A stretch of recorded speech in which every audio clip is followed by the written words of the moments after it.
Why doesn't every programming language have a read eval print loop?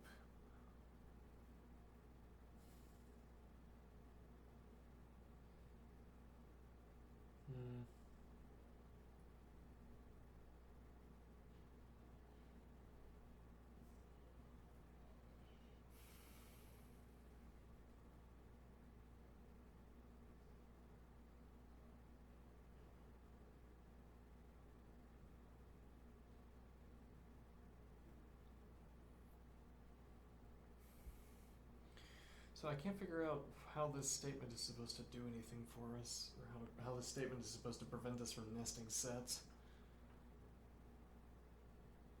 This axiom of regularity says if A is not equal to the empty set. Okay, here A is not equal to the empty set. Notably. Okay, let's make that clear up front. That statement is true. Alright, now there exists an X such that X is an element of A. Clearly true. Okay, now we say Y is an element of X. So there exists an X such that for all Y, if Y is an element of X, then not Y is an element of A.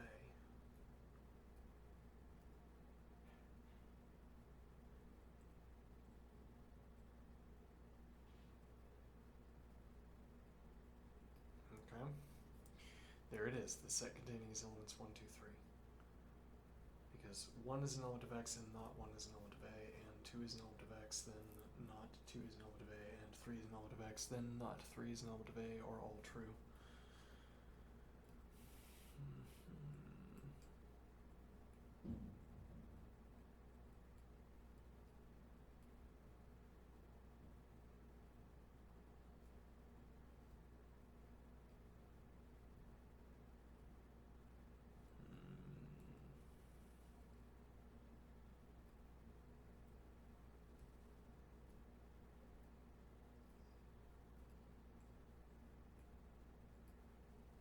There exists an X, and this is the same X that we've just bound, so technically this should be the bracketing.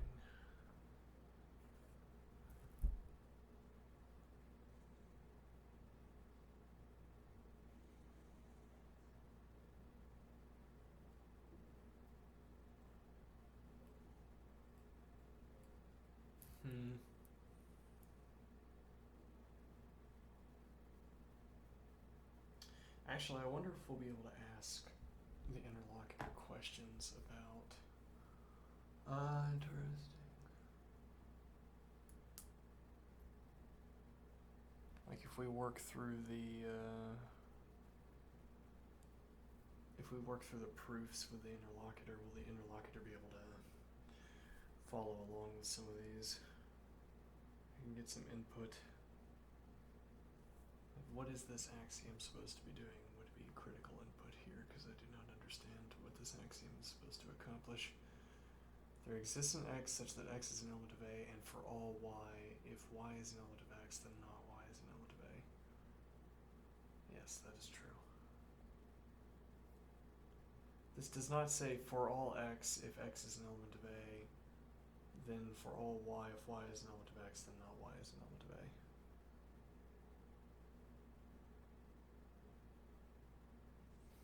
Or does it? Because that would make sense. No, there exists an X.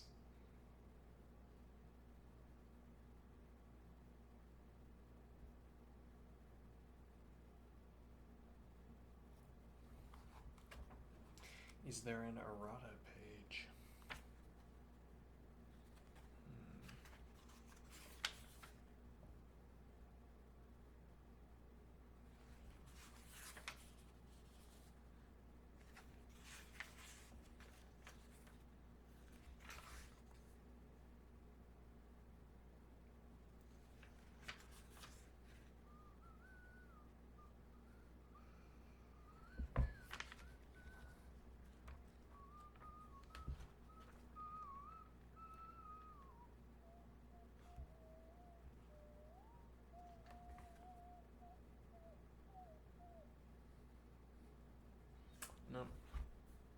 to say I don't get it.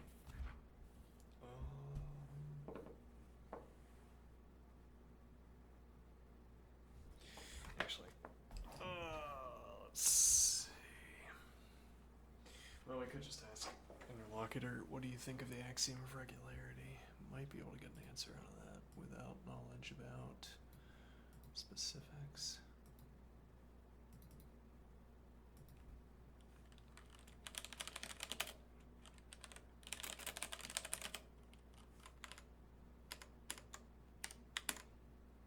Axiom of regularity.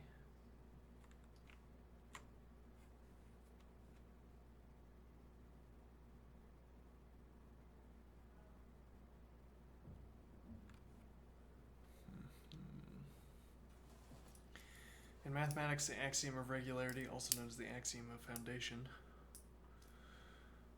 is an axiom of Zermelo-Fraenkel set theory that states that every non-empty set A contains an element that is disjoint from A. In first order logic, the axiom reads, for all x is not equal to the empty set, then there exists a y that is an element of x. Yeah, we should maybe adopt that notation as well. There exists a y that is an element of x such that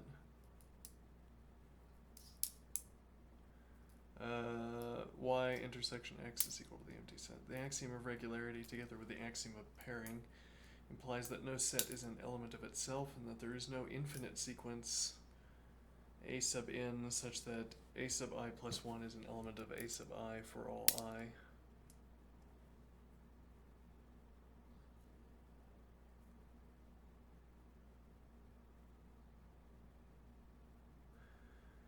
Equivalent to the sentence that there are no downward infinite membership chains. Yeah, but why not?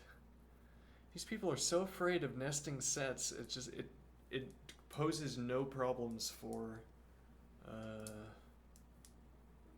If you think about this like a data structure, it poses no real problems. Well, I don't know. Maybe it actually would. Maybe it would cause a problem if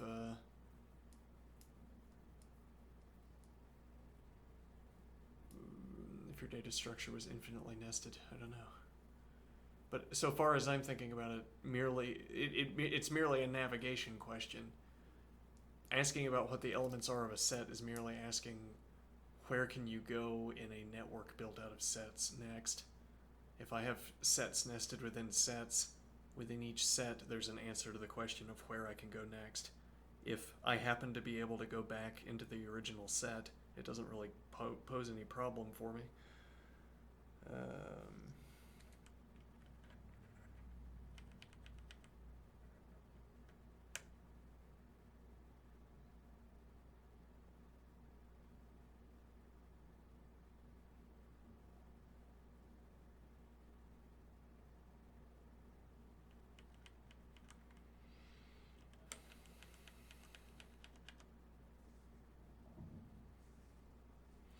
Let A be a set and apply the axiom of regularity to the set containing its elements A, which is the set by the axiom of pairing.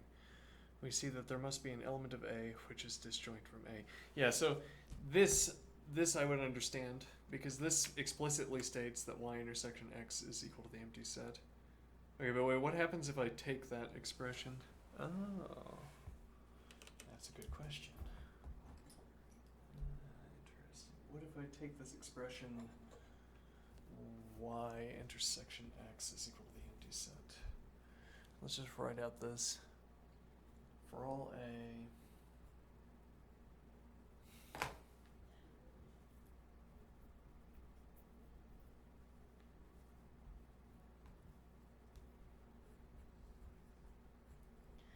okay, if A is not equal to the empty set, then there exists an x such that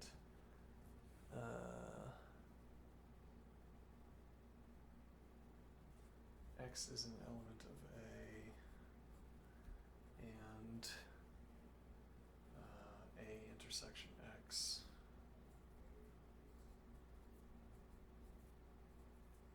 is equal to the empty set.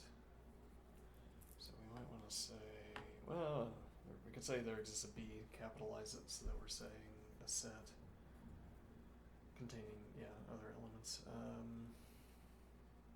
Yeah. Alright, so what is this telling me? Or what can I get out of this? Well, so I say there exists an X such that X is an element of A, and if Y, for all Y,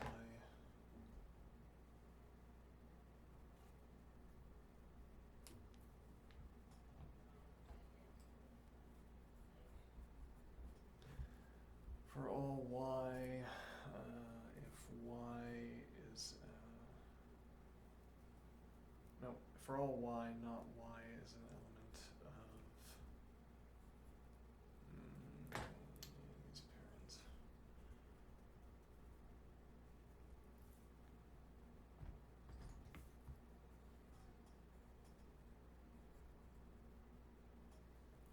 Not Y is an element of A intersection X.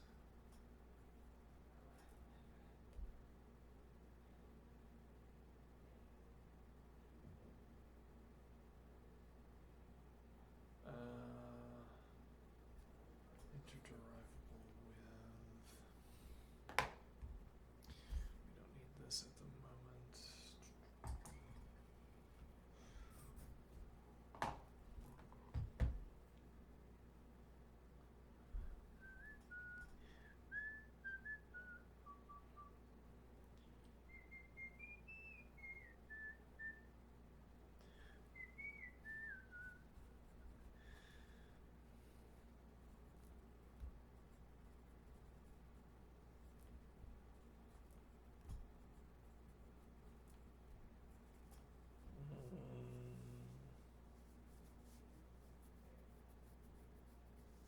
Alright, well that wasn't much of a savings because we immediately want to use this, right?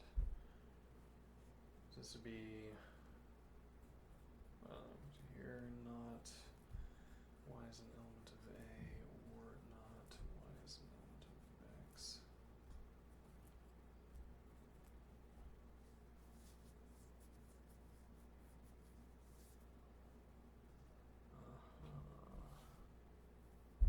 Now what? Now there exists some X such that X is an element of A,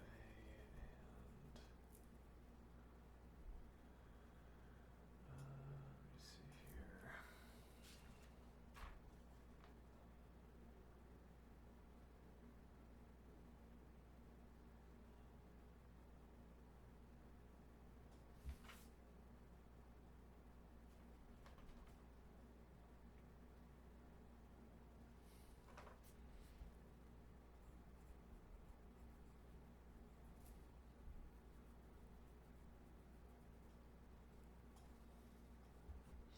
Actually, you could do this in either direction. Y is an element of X, then not Y is an element of A. Y is an element of A, then not Y is an element of X. But in the original, in the given specification, Y is an element of X, then not Y is an element of A.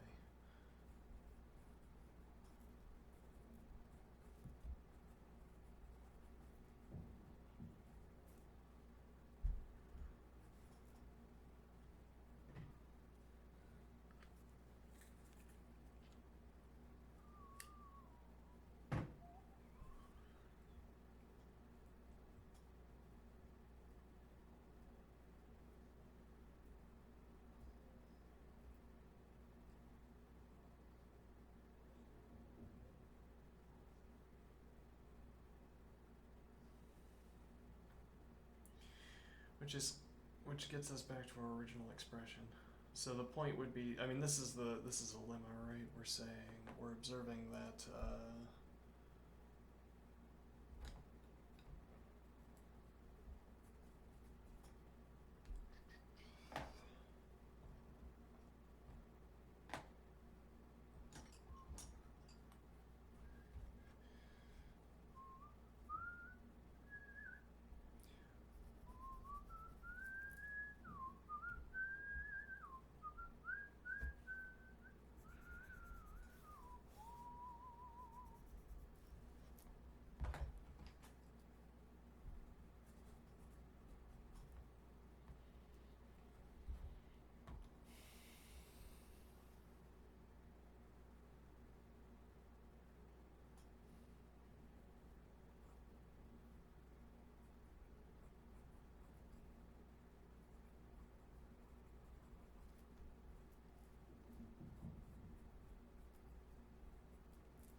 different than this.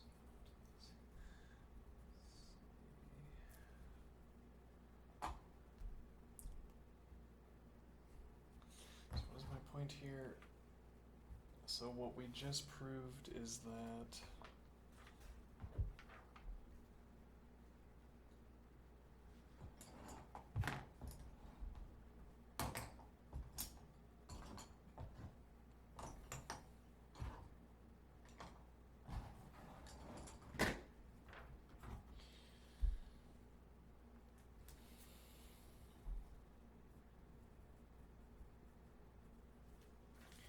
there exists an X such that X is an element of A, and for all Y,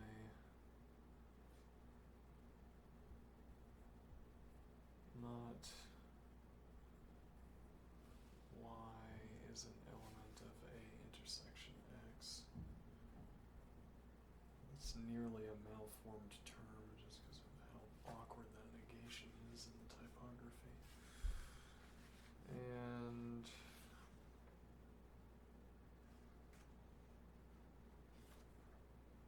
oh, that's it. Right. Is interderivable with the expression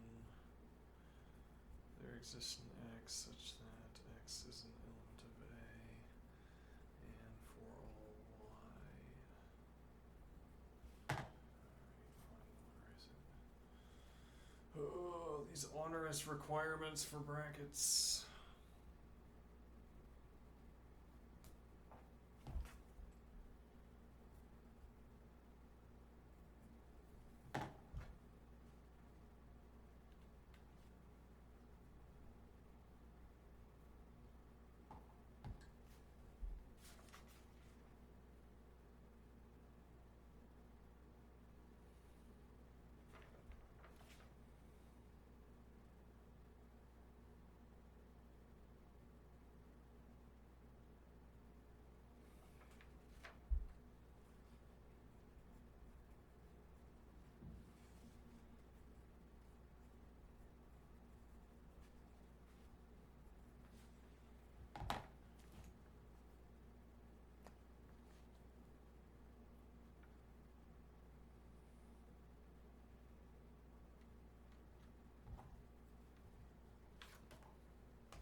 We typoed this. This should be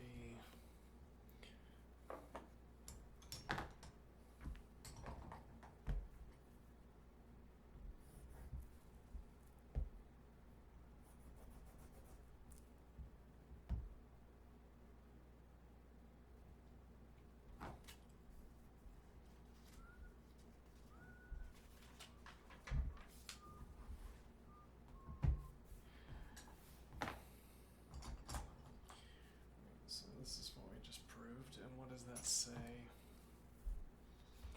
There exists an X such that X is an element of A, and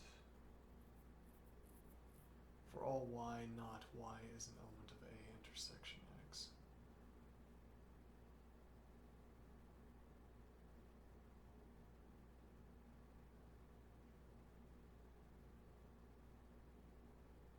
So I think this is more quantifier confusion or disagreement. What camera am I on? Okay, this might be more quantifier confusion, which abounds.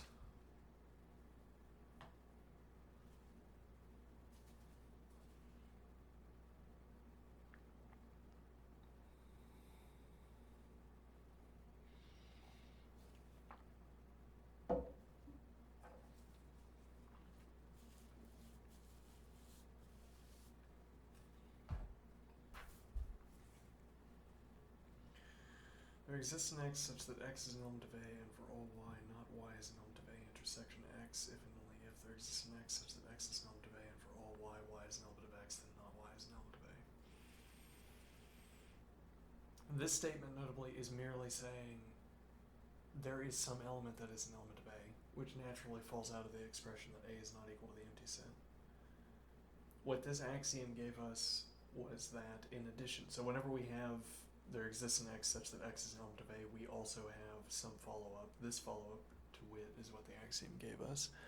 This proof that we have over here is telling us that we can get back and forth between these two expressions, and this expression is more amenable to our proving.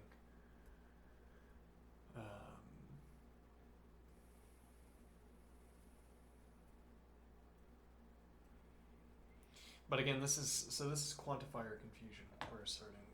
Why am I saying this? So when I went back through this observation, I said, well, here is an x that is an element of A, okay, and for all of the elements that are elements of x, so I said there exists an x means there is some 1x, there is at minimum 1x that is an element of A that is such that if y is an element of x, then not y is an element of A. Okay, then this A, which is a set containing B and C, where B is the set containing 1, 2, 3, and C is the set containing 4 and A, e.g. This works. I mean, this satisfies that understanding, that way of entertaining the definition, the axiom.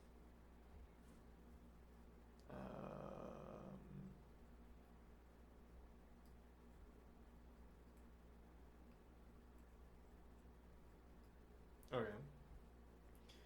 However, I say this is quantifier confusion. Okay. We're not saying there's some x such that x is an element of A, and for that x that we just mentioned that has to exist, this property holds. For some reason, this is saying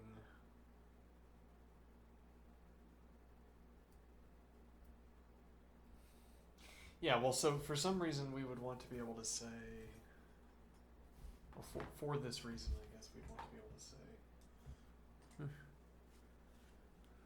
moment.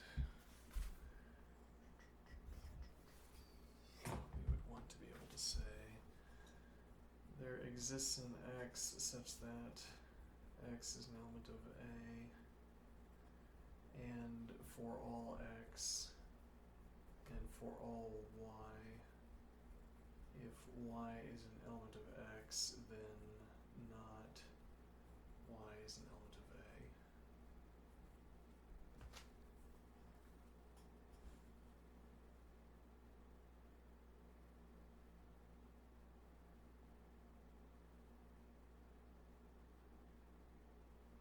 But I don't like that either, because that seemingly is going to forbid, say, A is equal to the set containing its elements 1 and the set containing its elements 1.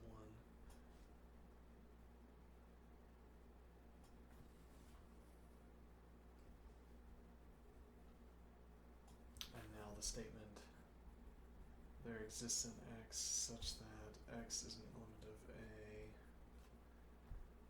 Okay, that's clearly true, and there exists an x such that for all y, rather for all x and for all y, what's the point of this side excursion here?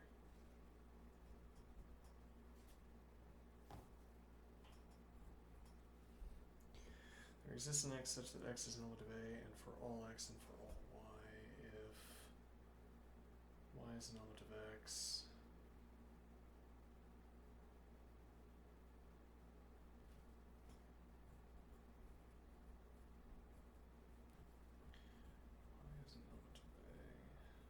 this statement would be true, however, the follow-up statement would be false.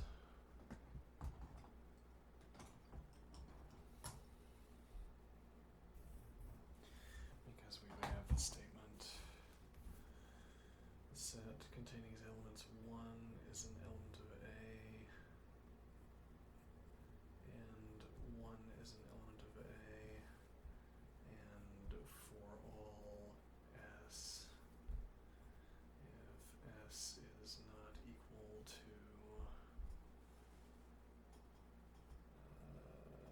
the set containing its elements 1, and S is not equal to 1,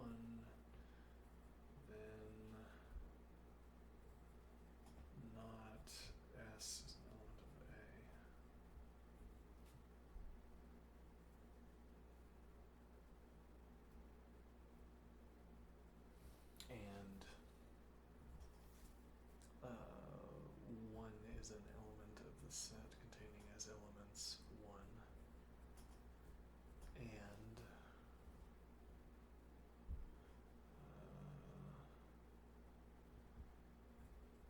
for all x and for all y, if y is an element of x, then not y is an element of a.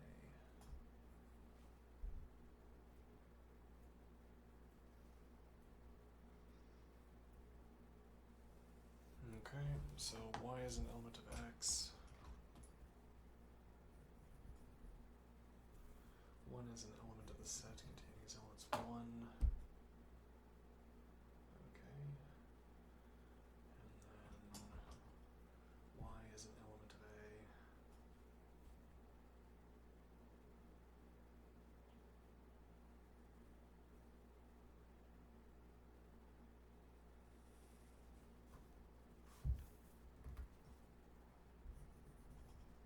One was an element of a.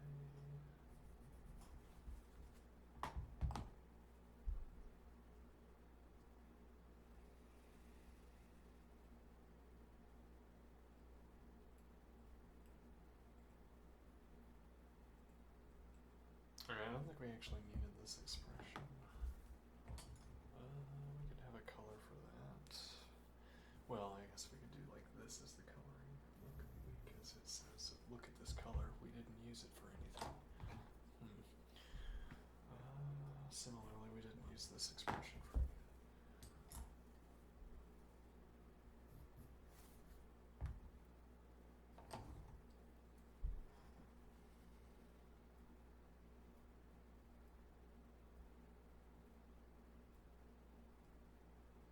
But by itself, this expression doesn't make any sense, right? We're saying 1 is an element of A, and 1 is an element of the set containing its elements 1.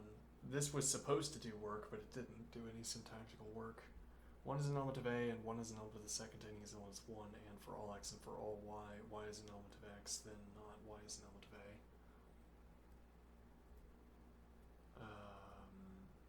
That only makes sense in the context of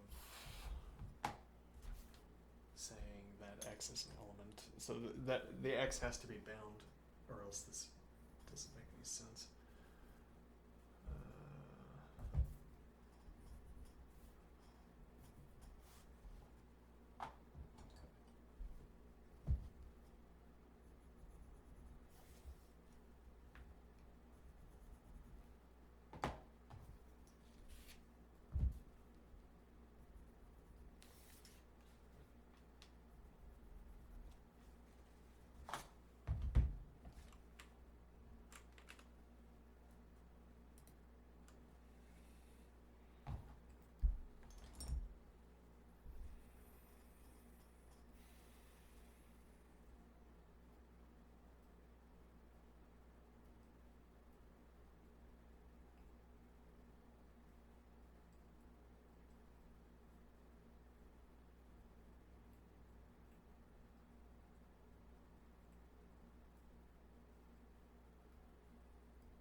So when this says there exists an x such that, we could do this.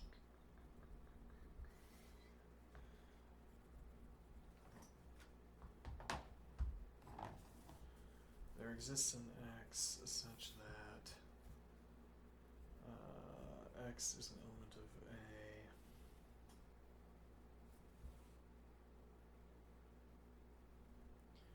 And for all y, right, this doesn't work either. Y is an element of x, then not y is an element of A.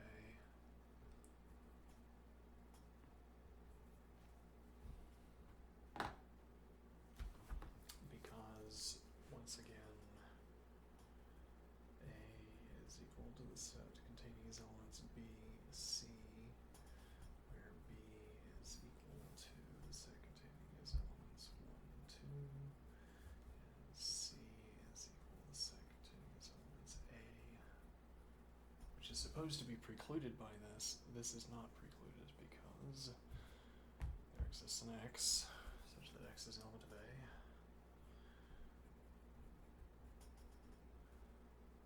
I should just underline this expression. You're too repetitive otherwise.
I'm not sure about that color selection. I don't know why we would switch over like that.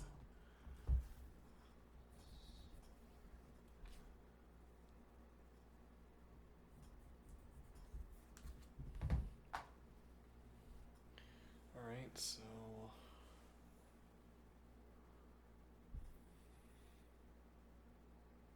that satisfies our requirements. Okay, so we'll do, I mean that, yeah, right, that should violate our rule, our interpretation, but it doesn't. So that's out.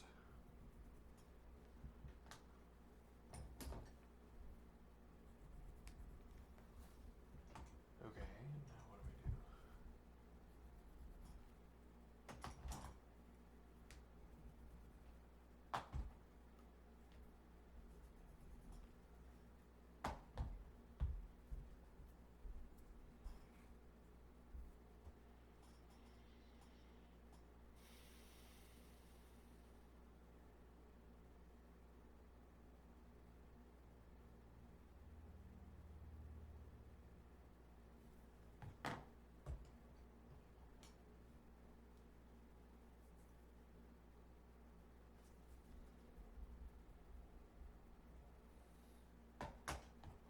This is a keen example of something I keep noting in my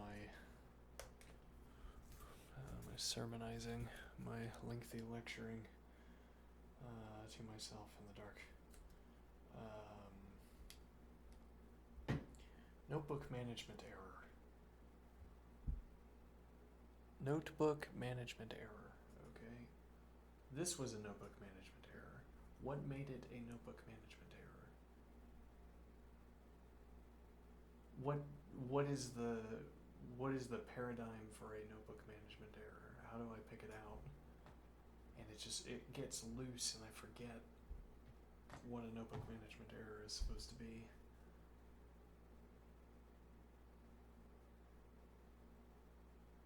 It is saying that I use colors incorrectly. I used colors incorrectly.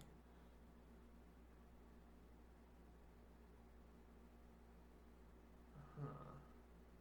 Interesting.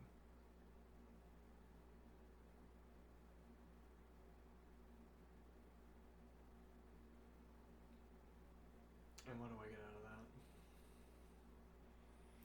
So I start to think, is notebook management other circumstances arise, other potential uses for the phrase notebook management error strike me. For instance, if I misalign something, or if I get to the end of a page and I'm still writing and I get scrunched up, I say that's notebook management error. Okay, I could extend this color usage to cover that case. I haven't. No. And what's the takeaway here? So this has remained if I use the incorrect colors. And that's, well, it's a comparable move to saying that I have performed a calculation incorrectly.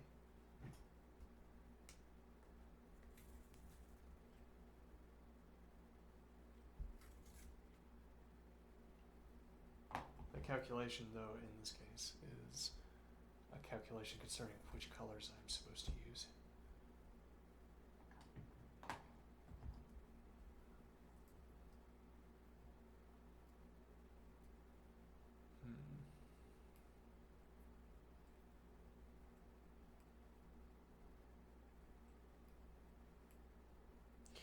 Anyway, so quantification, case 3. Hopefully we can come up with a case 3 and, feel like it's correct this time. Okay. We've chosen the binary and trinary coloring, so if we don't feel like this is the correct one, we are out of colors. We're out of luck. Okay, so we have, there exists an X such that X is an element of A, and for all Y,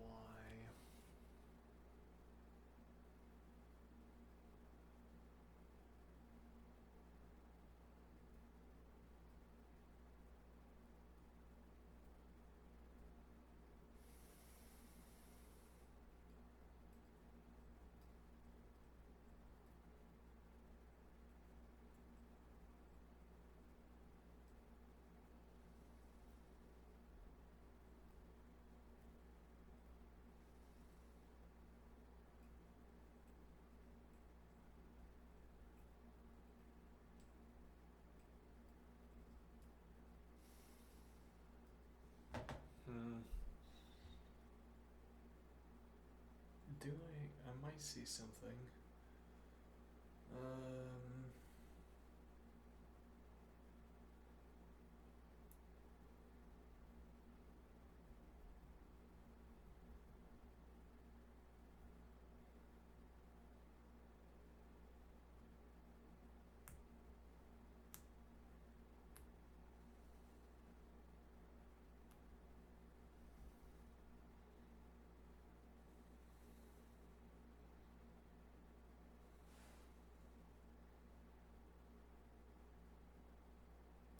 So somehow this needs to be saying there exists an X such that X is an element of A. Okay, and then for any X that is an element of A,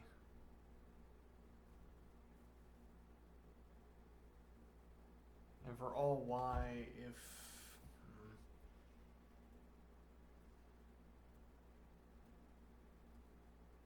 well, okay, we could do for all Y and for all X, but then this binding has to stop here.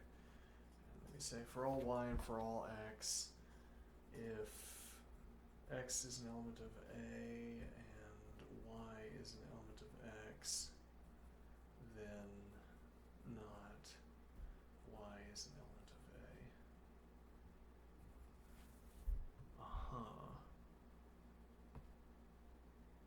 Interesting.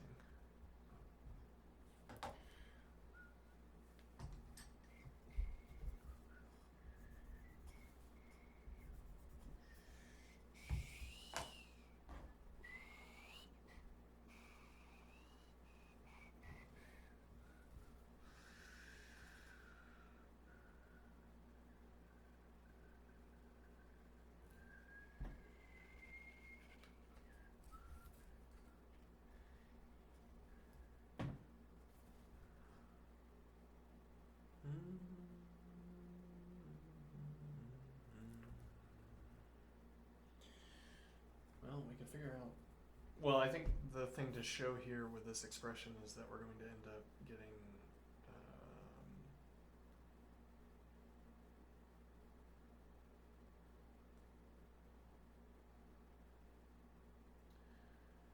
well, let's see what we end up getting. Okay, so we'll get, let's keep this in storage for now. Okay. And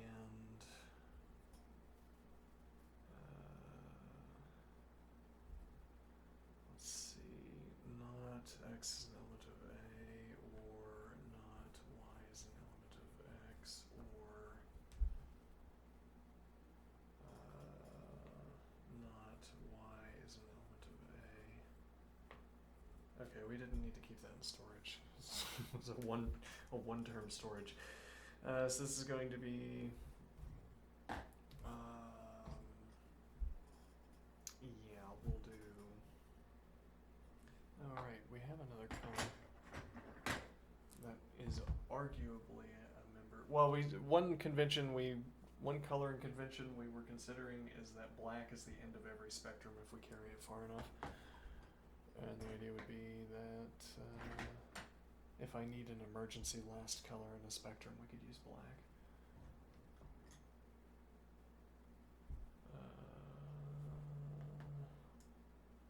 Alternatively, we could do slate gray.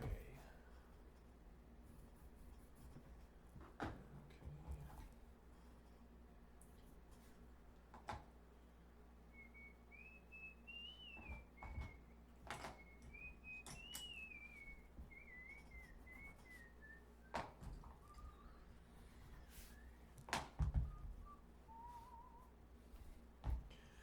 Alright, so we're going to say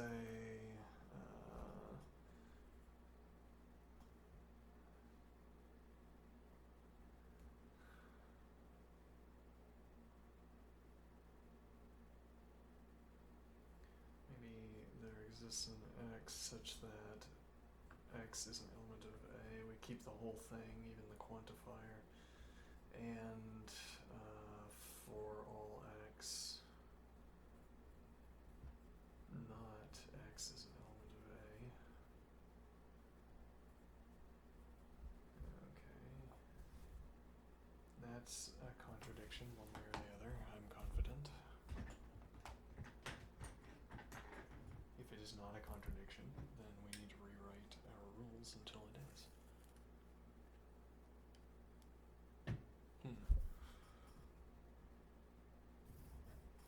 Okay, and aside from that, well, so then we're going to have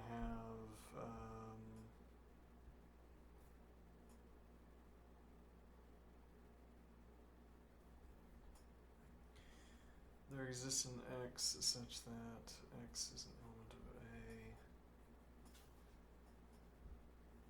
and for all y and for all x, not y is an element of x.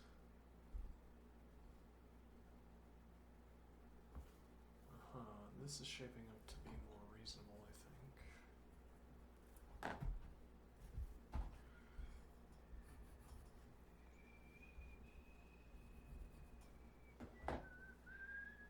Is slate gray a fancy way of saying graphite gray? Is slate graphite? I don't know. I don't know anything.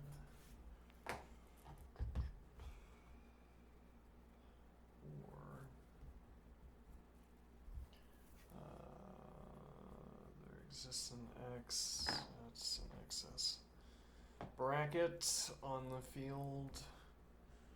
Rules violated. Chaos. Zone. Alright, now let's see. X is an element of A. And for all y and for all x, not y is an element of A.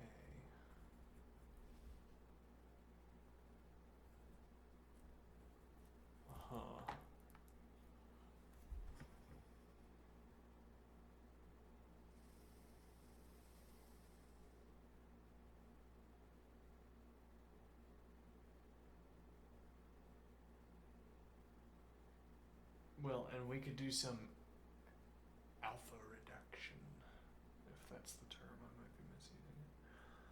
This x in this for all x expression doesn't have to be x. It doesn't change what we do anywhere, because we don't intermix. We don't intermix the quantified expressions. The only case where, well, yeah, I mean, we're keeping the separation between there exists an x over here and then for all x over here.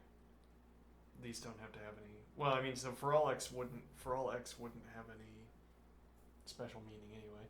Yeah, though I would note in the book that is not the quantification that the author provides.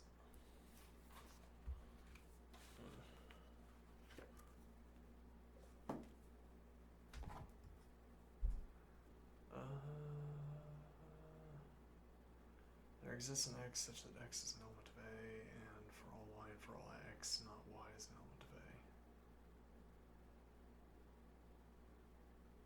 Well, here we wouldn't need this at all.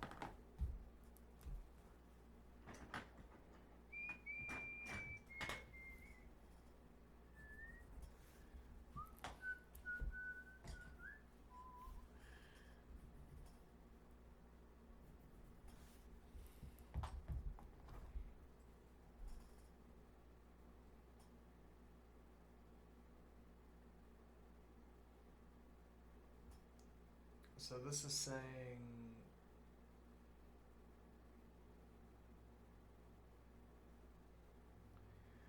well, so this is saying,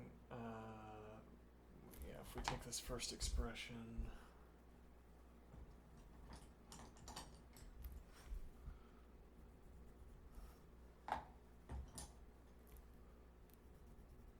the first expression is saying, as it were,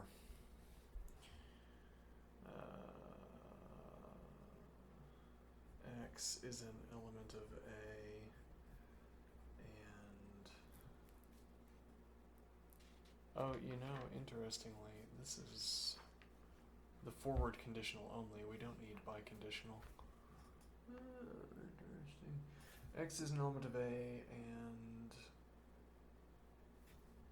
for all y and for all x, not y is an element of x, and here we could do x is equal to the empty set, or I of x, which we established earlier as our individuator predicate. Okay, no, that's or.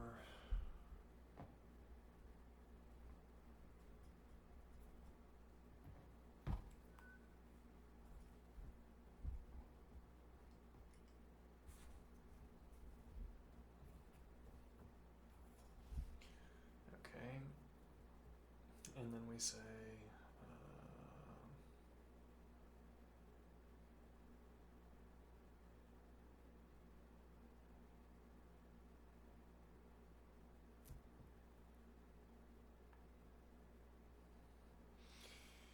well, this would be saying, seemingly this would be saying there exists an x such that x is an element of A, and for all y, not y is an element of A. Well, this is merely a contradiction.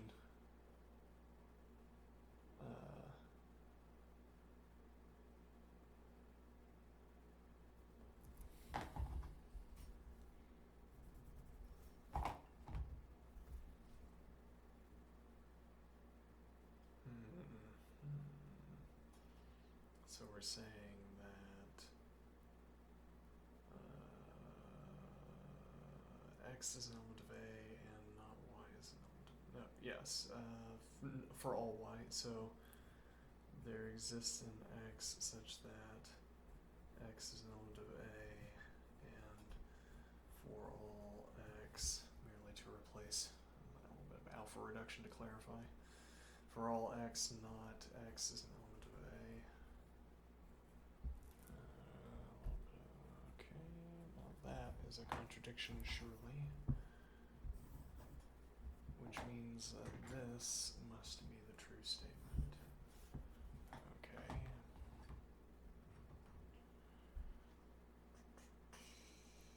X is an element of A, and either x is equal to the empty set or individual of x.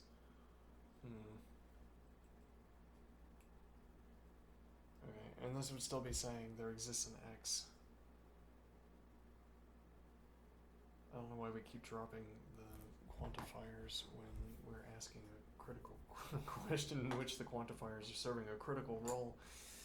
But okay, there exists an x such that x is an element of A and x is equal to the empty set or I of x.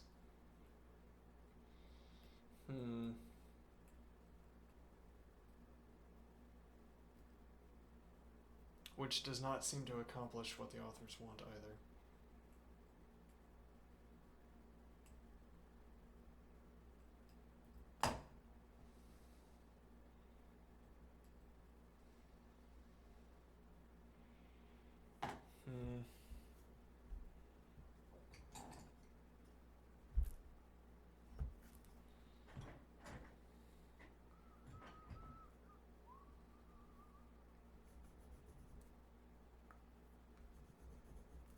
I think I should quit calculus.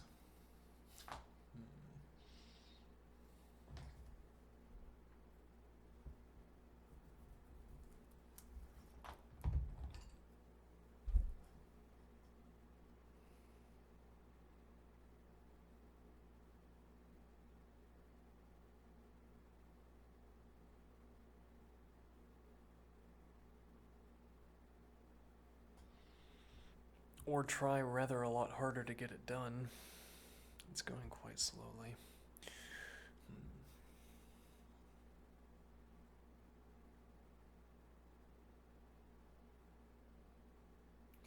None of these ways of treating the quantifiers made any more sense of this. And there's a separate routing, but I don't see, it should not be the case that only one of the ways of transforming this expression makes sense. I mean that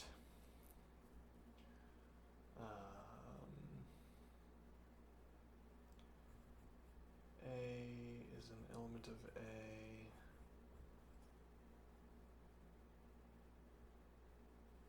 That's not really, I mean, that's where we would be going, but we don't need that at the moment. A is not equal to the empty set. Okay, then derivable from this, re-expressible from this is our axiom. Okay, from which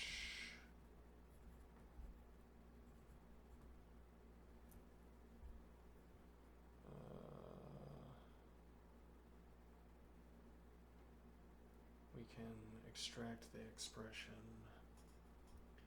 there exists in x such that x is an element of A and for all y, not y is an element of A intersection x. Okay.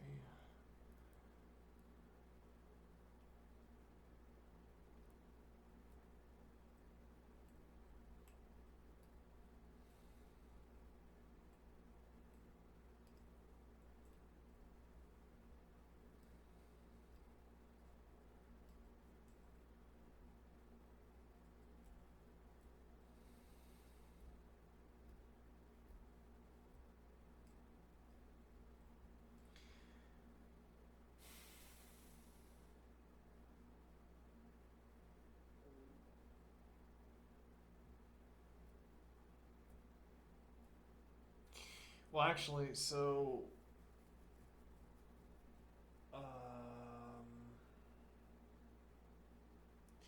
we could make the natural deductive argument that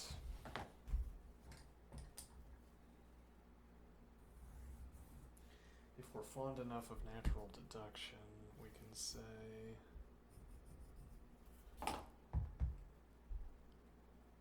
here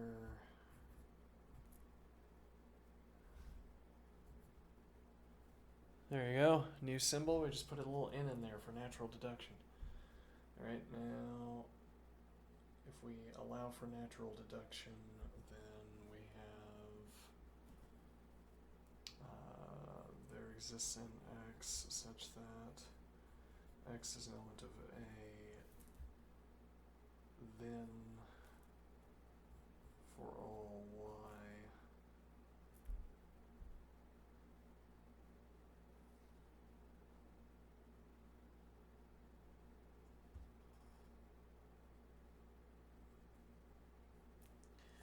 Y is an element of X,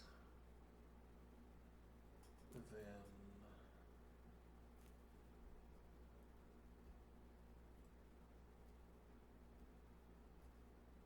no wait.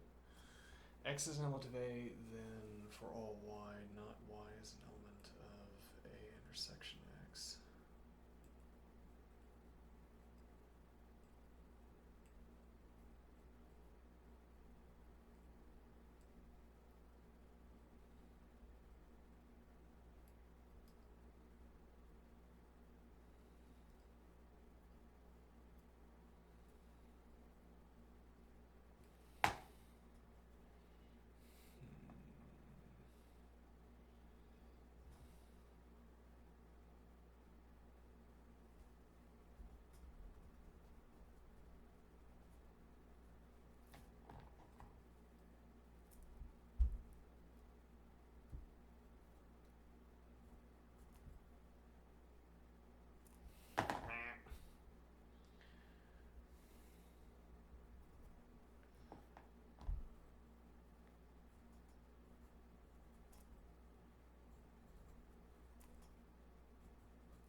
Okay, so now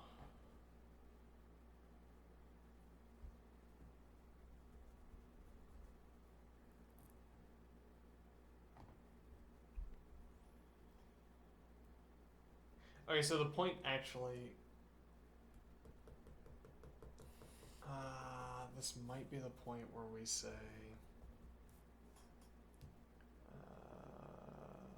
let's see, there exists an X such that X is an element of A.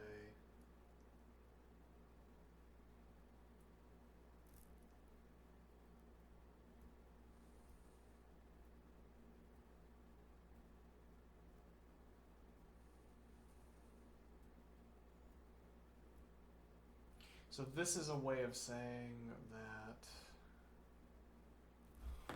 Let's see.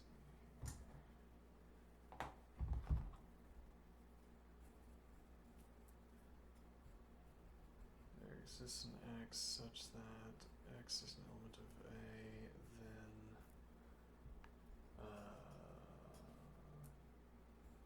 A intersection X is equal to the empty set.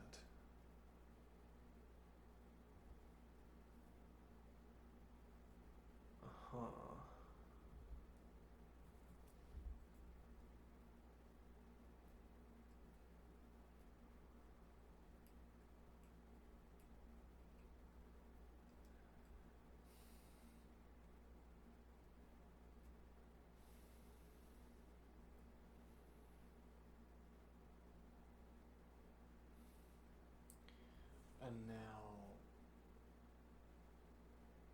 yeah, but so here we need to do like triple, quadruple crosshatch biconditional here to buffer, to put a buffer between ourselves and whatever this assertion is. What do I mean? So I say A is an element of A. Horrible dictu.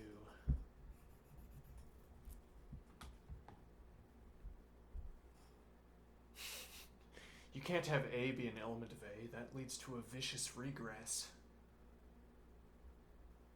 I have a program over here where A is an element of A and it causes no problems. Okay, so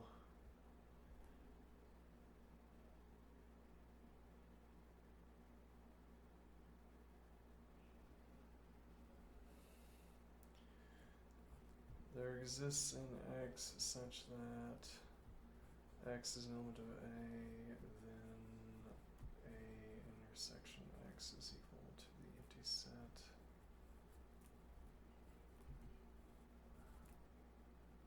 Okay, and then we say and A is an element of A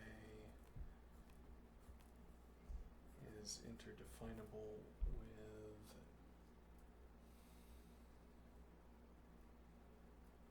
typographically replaceable with, well, actually we only need the one, we only need the forward direction.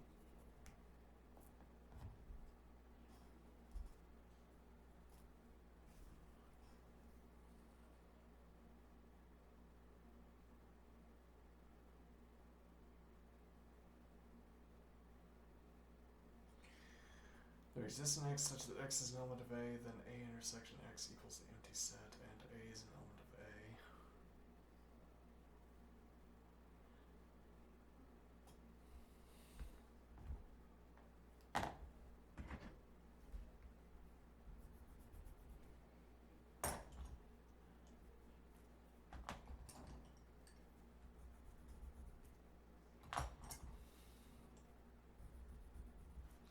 Yeah, this seems like a case where we're effectively choosing what our quantifiers mean, as opposed to having our quantifiers guide us. Here we can, if we take this to mean that we can say,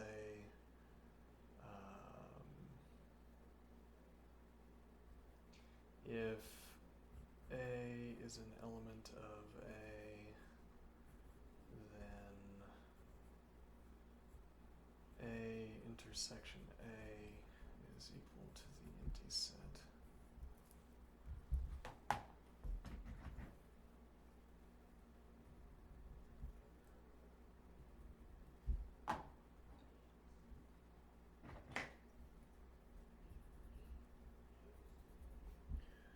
Okay,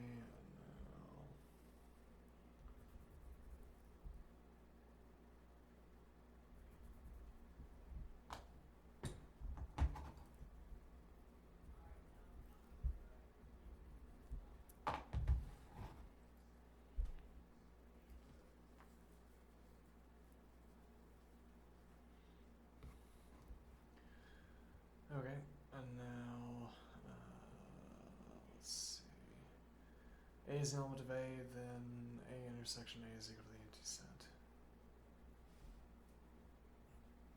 A is an element of A, then, let's see, for all Y not Y is an element of A, and Y is an element of A. Okay. Curious statement.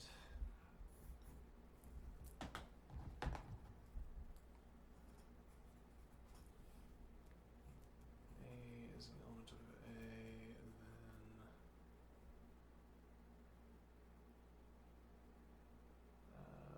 then not for all Y not, then A is equal to the empty set.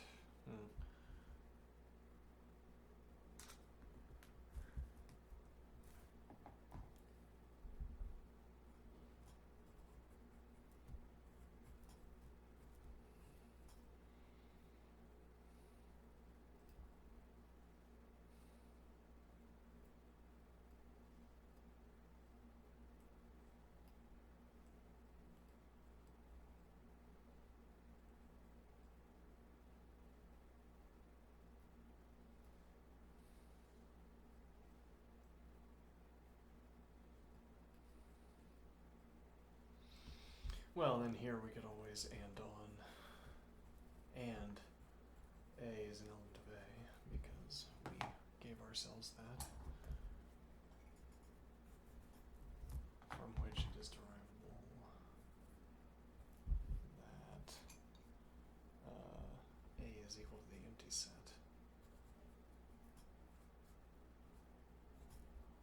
And A is an element of A.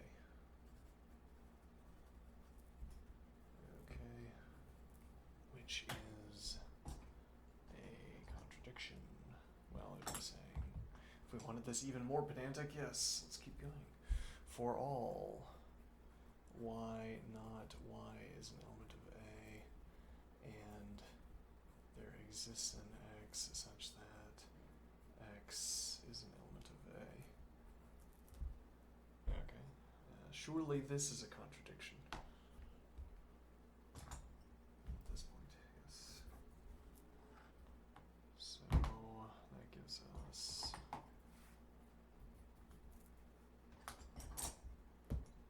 here. Okay. Now, but that requires us to accept, and since we only had one premise, A is an element of A, then what we learn when we get this contradiction that the one premise is false, A is not an element of A. Okay, now, but this requires us to accept that we can proceed from there exists an x such that x is an element of A, then A intersection x is equal to the empty set, and A is an element of A, to saying, so we have to accept this as an instance of the antecedent. A is an element of A is an instance of this antecedent, which gives us the consequent. Or this is like saying that we have to be willing to replace the statement, there exists an x. Well, if this said for all x, if x is an element of A, then A intersection x is equal to the empty set, that wouldn't be a problem, right?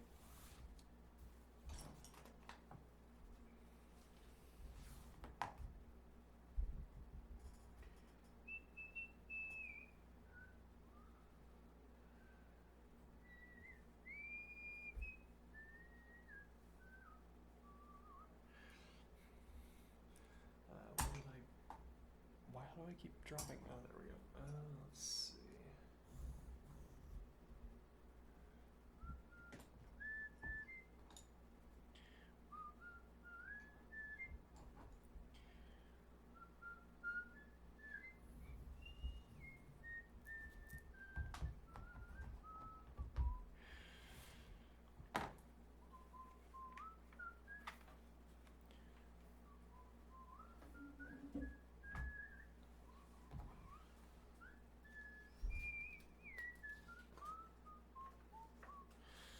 So here,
okay, now again, with this expression,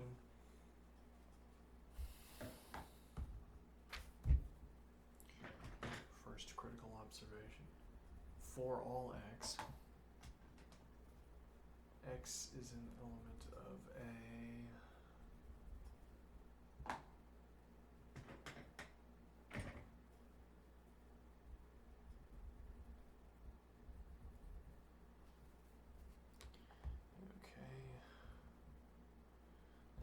this is the same A in a corresponding construction anyway.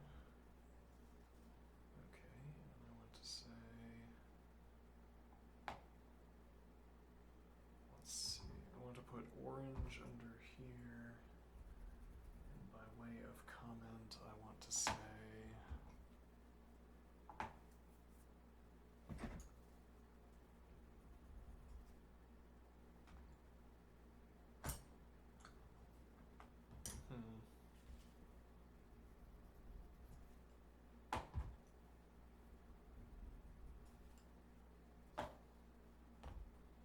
something like that. This is a way of indicating. I don't know. Well, we can't do comment color and then poppy red because we already have that rolling for this. And what I want to say is that it's the color that's relevant here, not this is a color reference instead of a color ordering. Okay. So this is our justification for saying that this is taking the place of this. Okay, so now I can step down the biconditional and say A is an element of A, then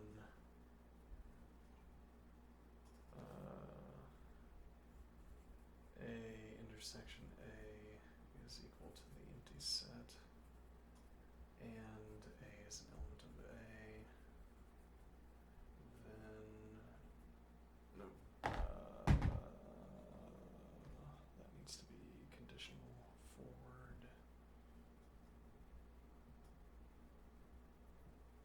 Actually, no, yeah, I think we can do biconditional here. Let's make a point.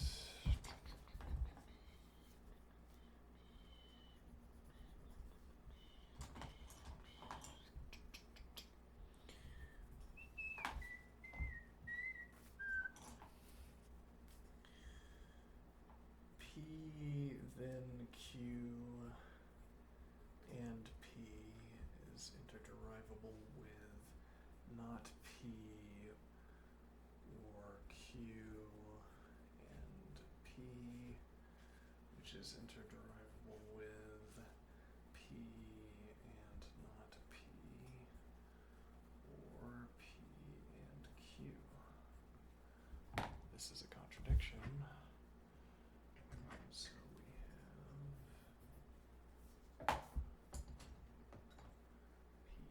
P and Q is true. Okay. What is my takeaway here?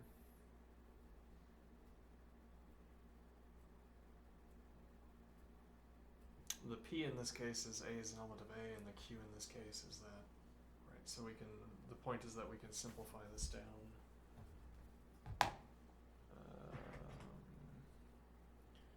Yeah, okay, we can do this as a, yeah, lemma color.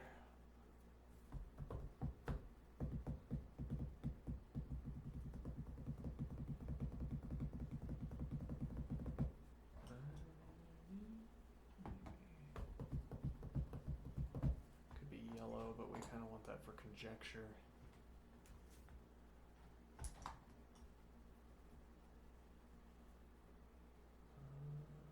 Well, I don't know, it's just proof.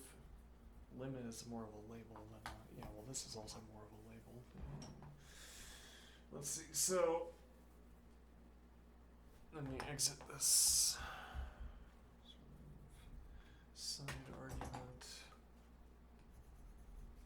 and let me say is interderivable with the expression A is an element of A and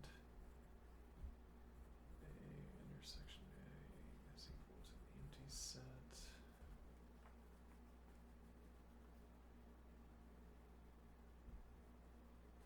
Which is interderivable with A is equal to the empty set and A is an element of A, which is a contradiction.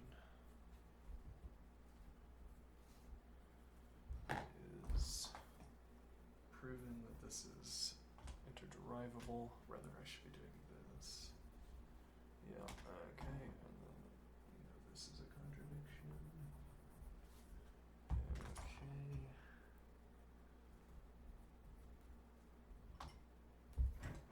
Alright, so that's the point of that. Was that actually a point, or was that more of not a point? Right, so that's for all x. I don't know what to do. I don't know why we would be able to do the same thing. Or we are learning that we must be willing to do the same thing with the quantifier that exists in x.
So this, but what the proof does in the book is it says, but consider the special case of A is equal to the set containing its elements A.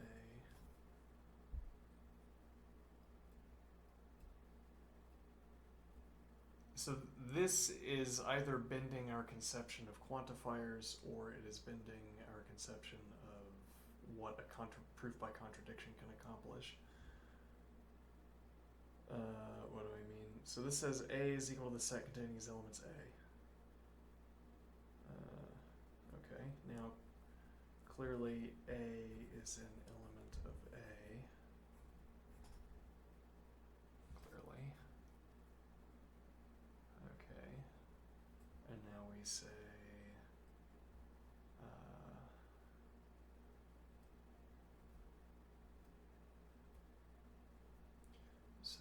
well, we're saying A, so, and then we can also get that A is not equal to the empty set.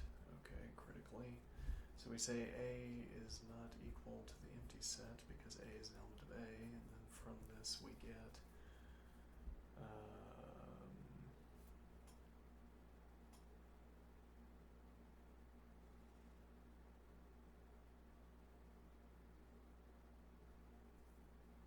yes, we get that there exists an x such that x is an element of A. I should have said phi at some point, but whatever. Then A intersection x is equal to the empty set, and A is an element of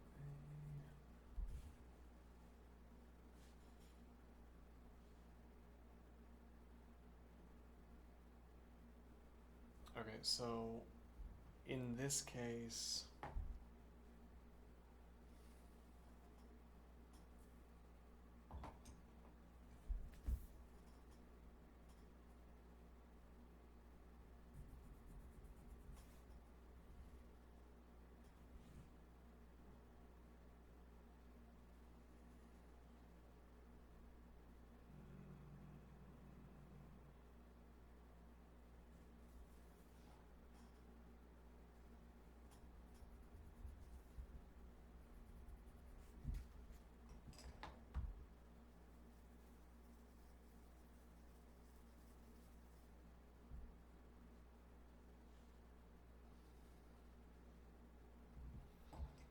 okay, so this can be rewritten as, I'm just going to keep doing this because it doesn't It doesn't matter if we keep stepping down, so I don't have to commit back.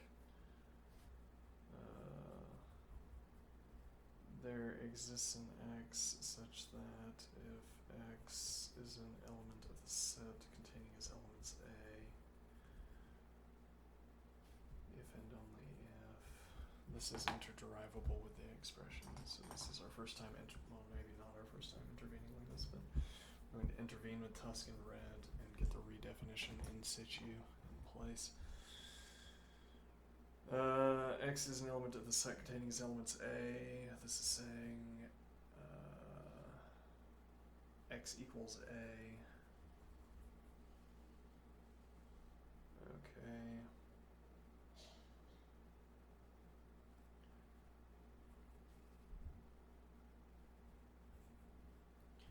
Then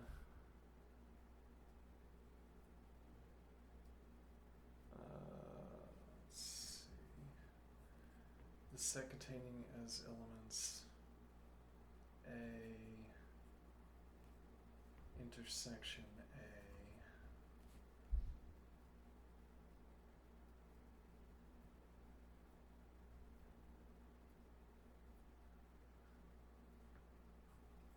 is equal to the empty set.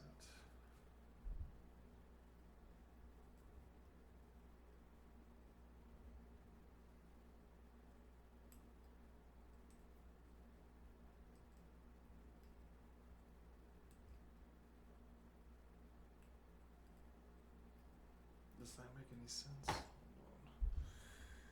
on. X is an element of A. Oh, why are we not doing calculus? Yeah, I don't know. I'm thinking about the possibility is passing through my head here. I'm only committing to calculus. Well, no, there are two reasons I'm committing to calculus. First, we started the project by saying I'm going to stream calculus over a year ago. And then the other reason is that it's recommended as part of the course, part of the track through higher mathematics.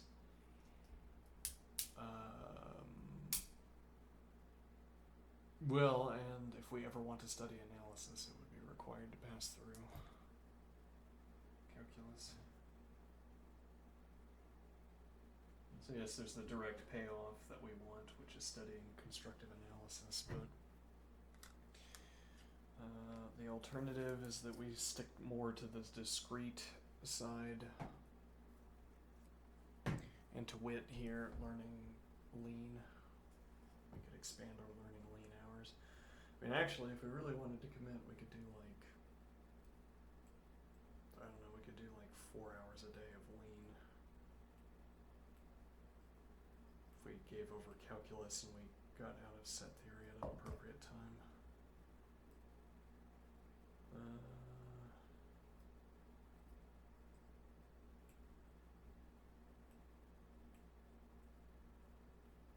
This is an X such that X is an element of the set containing its elements A.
Yeah, or we take the, as it were, we take the blue routing and we say that this fits the antecedent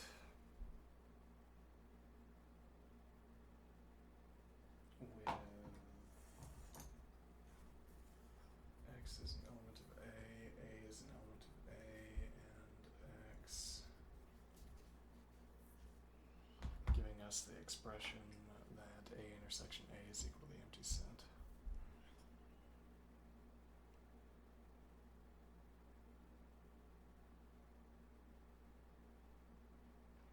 Well, but again, so the point here is that there exists an X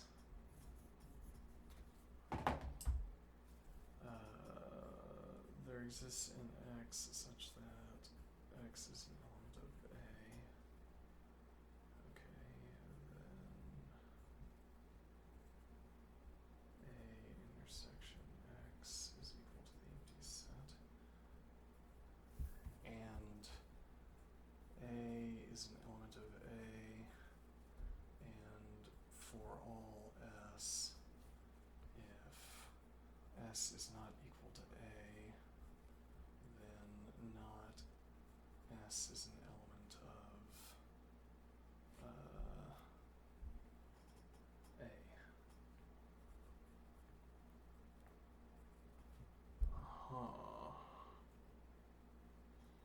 And now the idea is that this expression.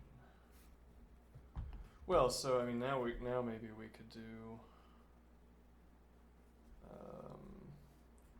not X is an element of A, or A intersection X is equal to the empty set.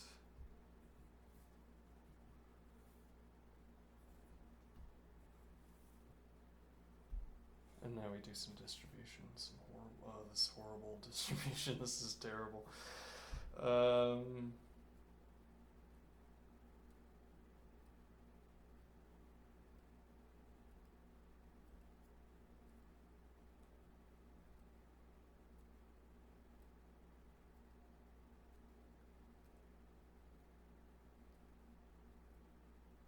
What? Yeah, let's do it. Okay. And A is an element of A, and for all S, S is not equal to A, and not S is an element of A. Alright, so now, if we do this the way we've done this in the past, then we want to choose this as our distributed term, and this as our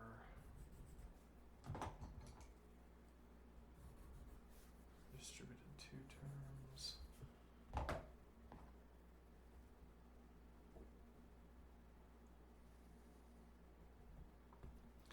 Okay, so now this is going to be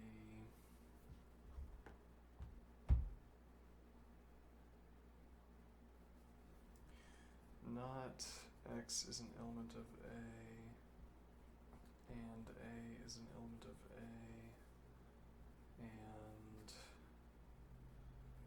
for all S, if S is not equal to A, then not S is an element of A.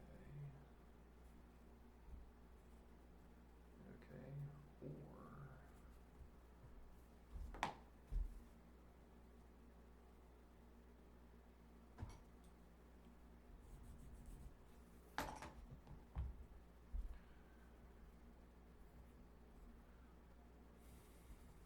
A intersection X is equal to the empty set, and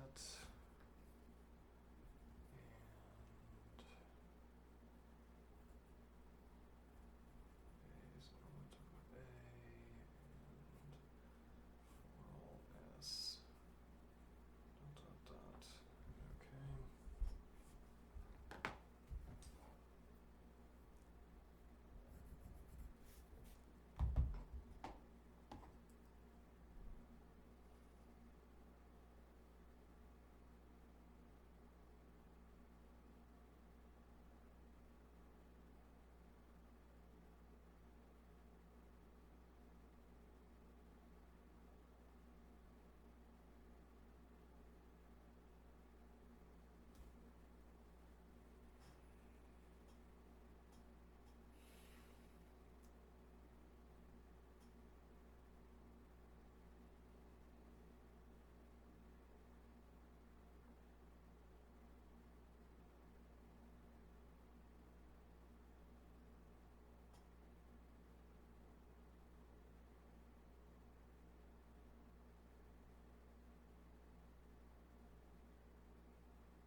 nothing out of this. I don't know where this proof is hiding.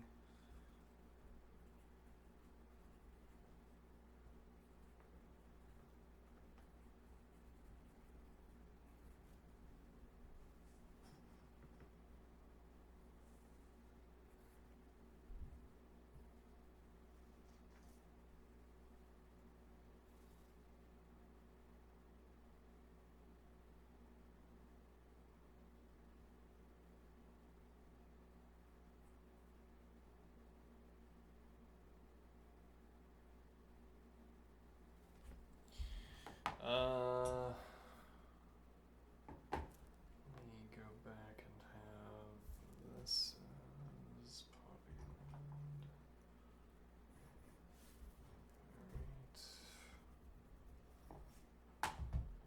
Alright. So if I distribute these one at a time,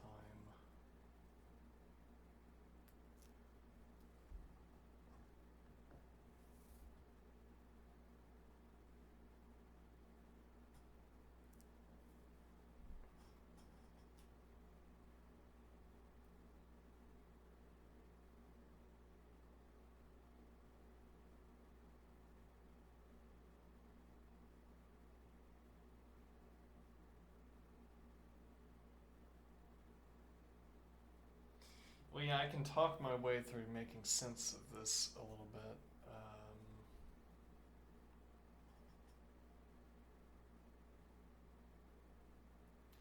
Yeah, or actually, let's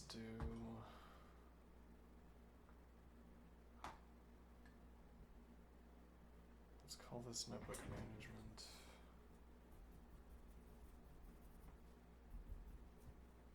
And then we call Poppy Red on this expression.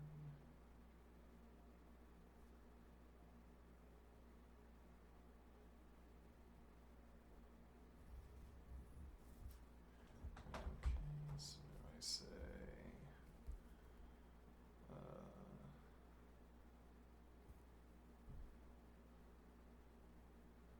yeah, but this once again requires us to accept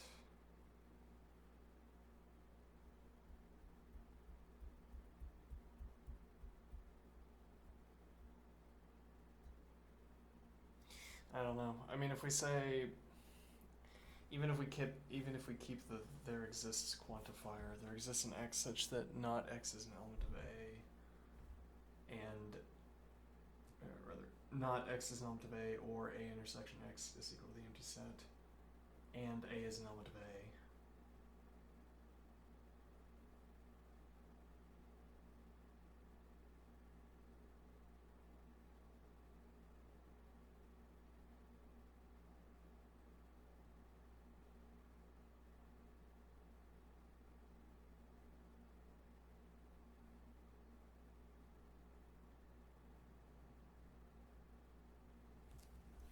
What if I extract this? I'd get for all x, if I extract this negation, I'd get for all x is an element of A and not A intersection x is equal to the empty set.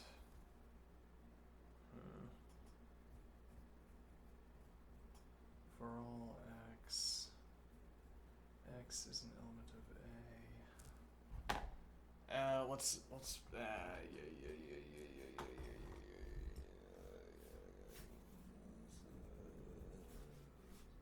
coloring solution here. Just scribble over that. Okay. Alright, for all x is an element of A, and A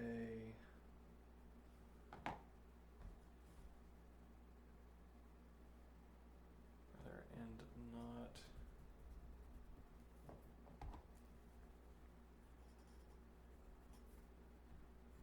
A intersection x is equal to the empty set. And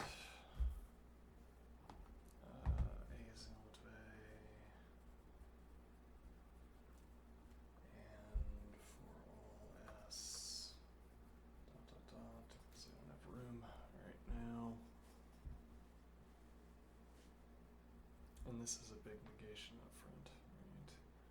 For all x not, no, actually that negation is fully out front. So fully out here. So not for all x is an element of A, and not A intersection x is equal to the empty set.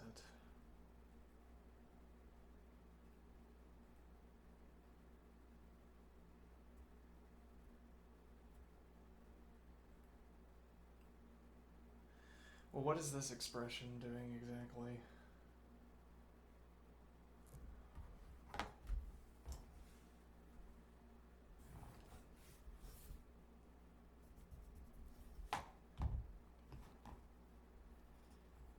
A is equal to A. No, I mean A is an element of A.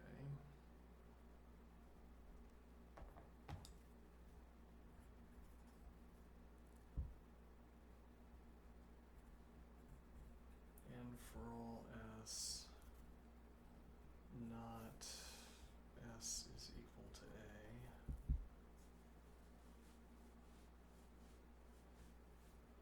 Or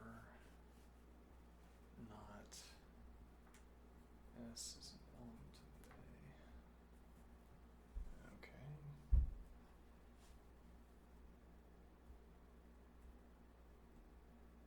And now I want to say this is interderivable with A is an element of A and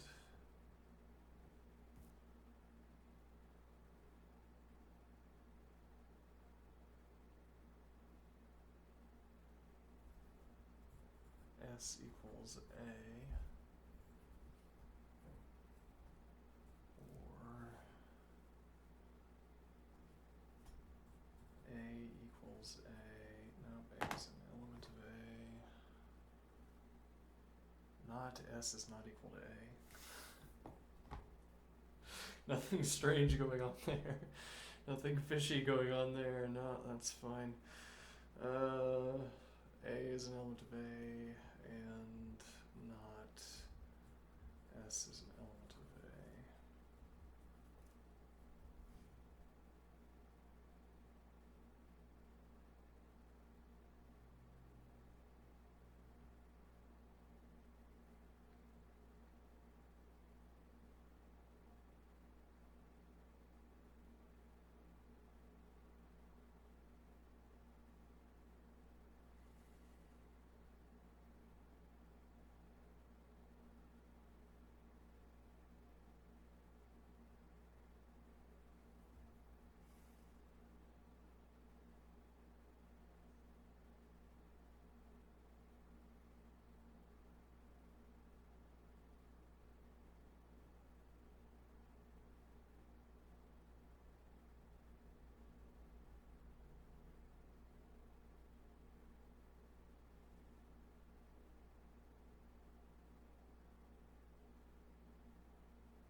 Well, so I think we could make a point over here that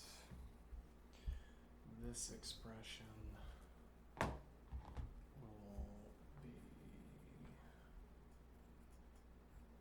A is an element of A and S equals A and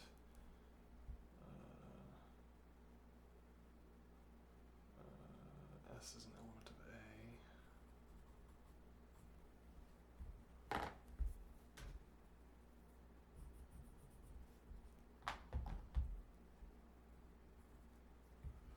Or A is an element of A and not S is an element of A. Okay, and now I can re-extract this A is an element of A expression. What is that going to do for me? P and Q or P and R. P or Q and R. No, that is incorrect. It would be A is an element of A and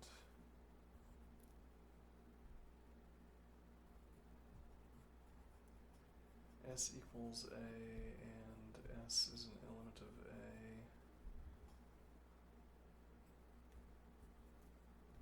Or not S is an element of A.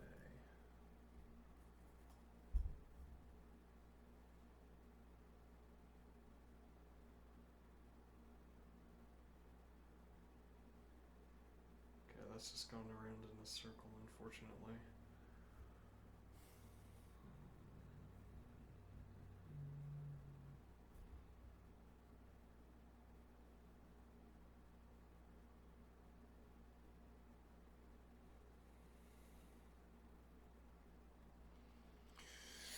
Hey, interlocutor, how good are you at the predicate calculus, would you say?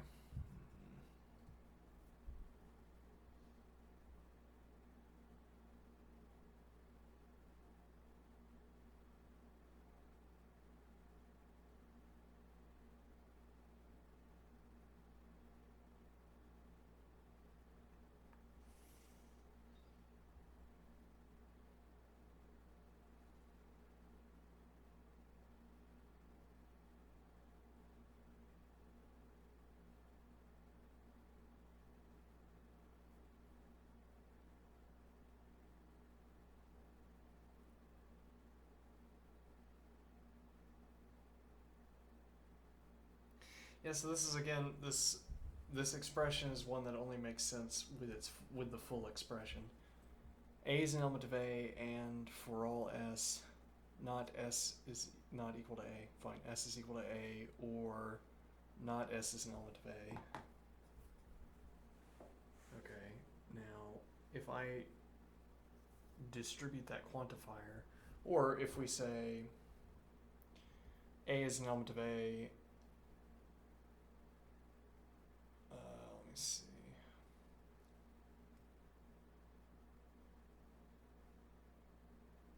S equals A, or not S is an element of A, and A is an element of A.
Well, what would be the difference here if I did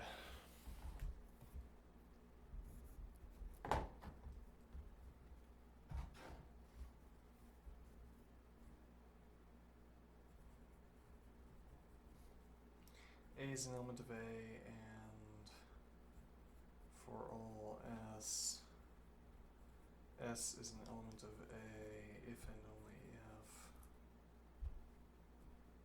S is equal to A.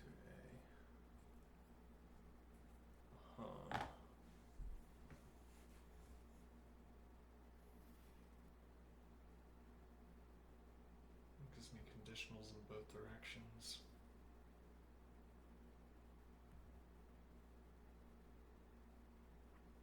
Yeah, but I mean this also just doesn't do anything, right?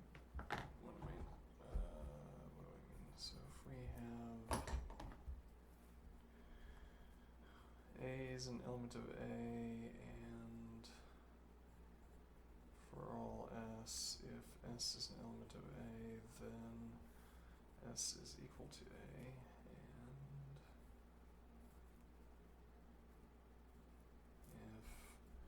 S is equal to A, then S is an element of A.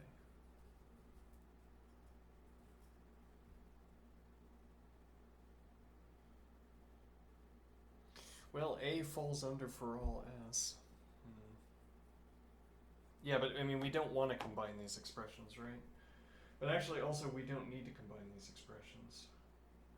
I mean, because we can step down the conditional, we can step down rather the biconditional expression. Okay, because in the original theorem statement, it's single crosshatch, double crosshatch. Well, no, actually, what we're trying to prove is that A is an element of A is a contradiction. But in the axiom statement, the axiom statement says A is not equal to the empty set, double crosshatch, conditional, and then the axiom expression. Okay, so what we're saying here is that, well, so we can step down the conditional. Okay, now we would have,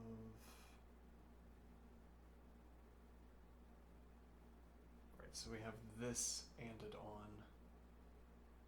There exists an X such that X is an element of A.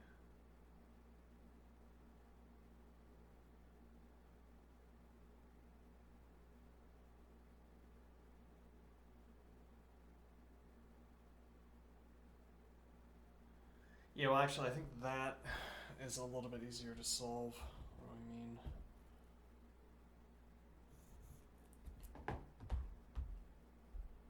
Let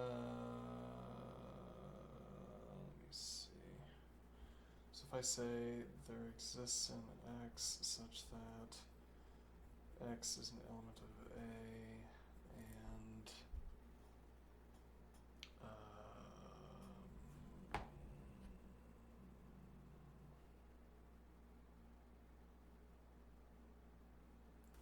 me get red up here.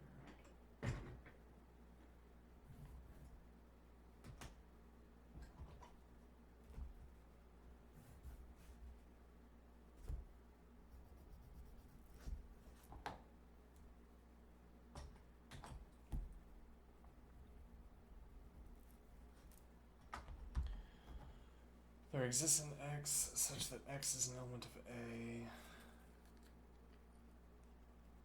And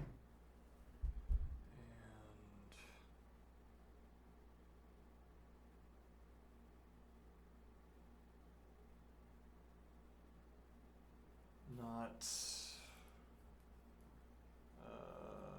A intersection X is equal to the empty set.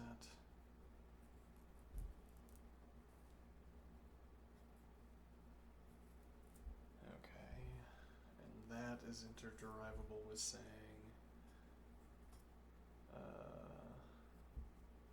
X is equal to A and not A intersection A is equal to the empty set.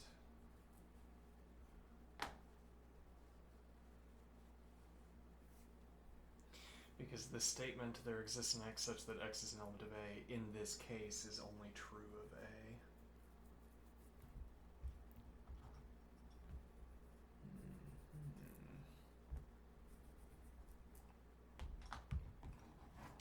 You know, I'm beginning to think maybe strict finitism for math, if not strictly necessary, is nevertheless a good policy.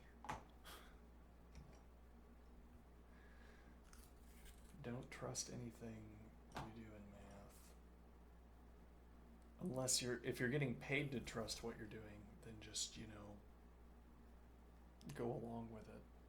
But otherwise, when you're doing serious math in your basement, strict finitism. If you can't follow the whole thing from the beginning to the end,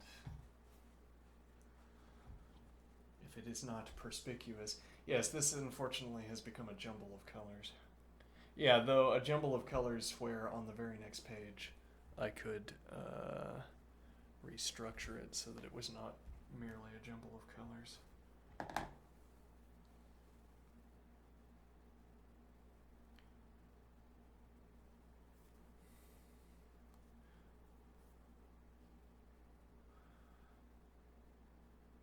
gonna have to take up my practice of stretching my wrist again on a regular basis.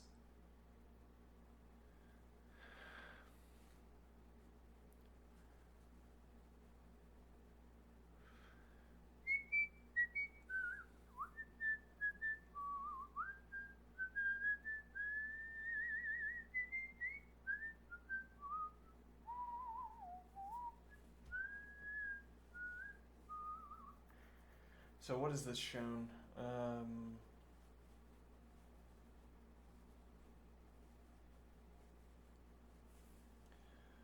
Let's see.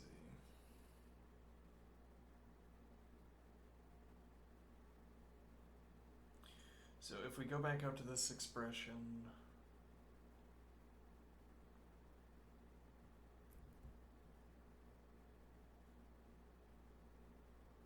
wait a minute, how did we get it red? Oh, there's a big negation on the front of this. Ah, maybe that's the point.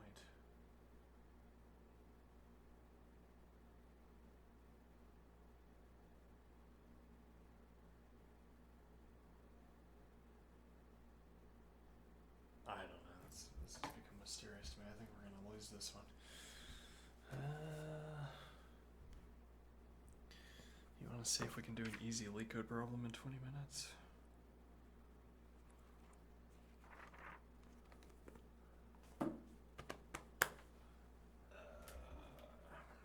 Can we fish for a LeetCode problem that we can complete in 20 minutes? Let's go fishing. Okay.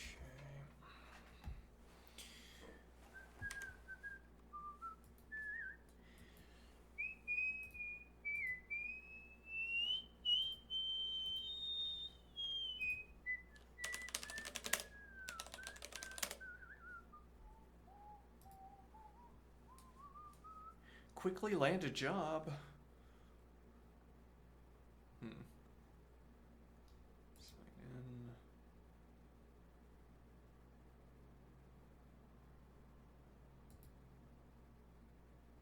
These captchas, they get harder and harder. Let's get more and more difficult every day. Let's see.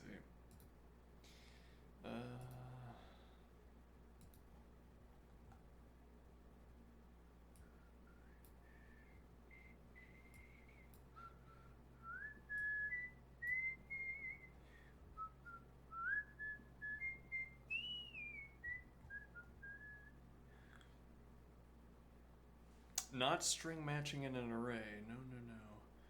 Minimum value to get positive step-by-step sum. Given an array of integers nums, you start with an initial positive value start value. In each iteration, you calculate the step-by-step sum of start value plus elements in nums.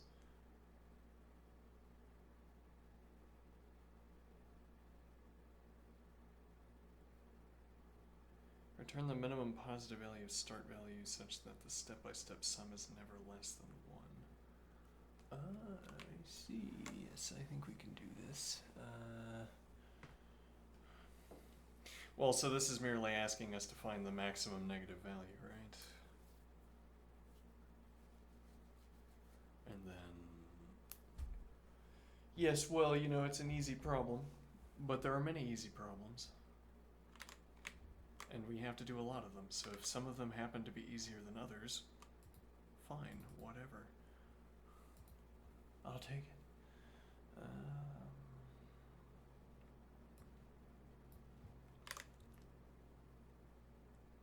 Alright, so define...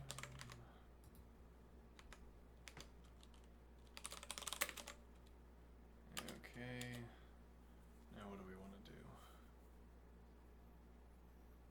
Yeah, so this is find the max negative accumulator sum 0, and then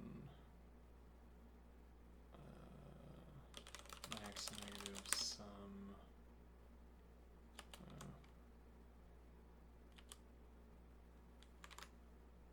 So if I guess our value would have to be minimum 0.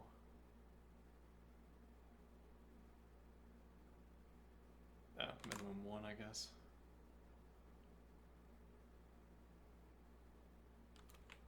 Well, so we're going to be negating this term at the end. So we'll give it -1, and then no matter what, when we negate it, even if the accumulator is positive, when we negate max negative, we'll get a starting sum of 1. All right, so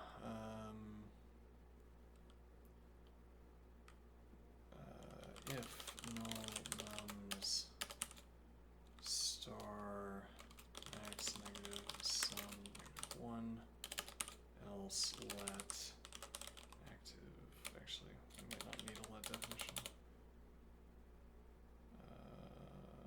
No, yeah, we do.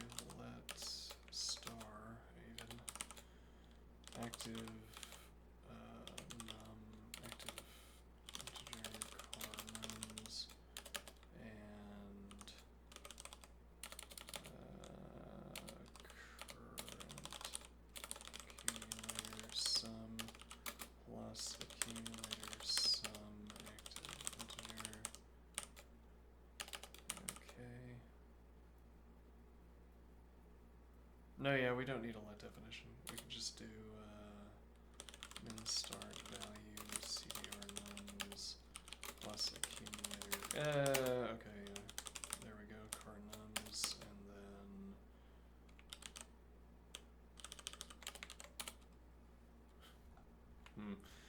let's see, plus accumulator car nums, and then min of max negative sum and current accumulator sum.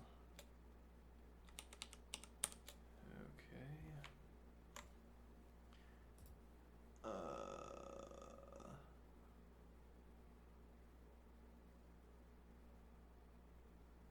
Well, okay, right. This would be current accumulator.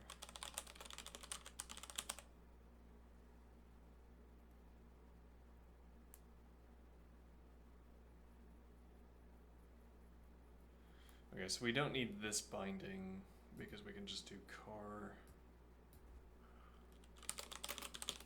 directly. So let's delete that. And then we don't need a let star form. Okay.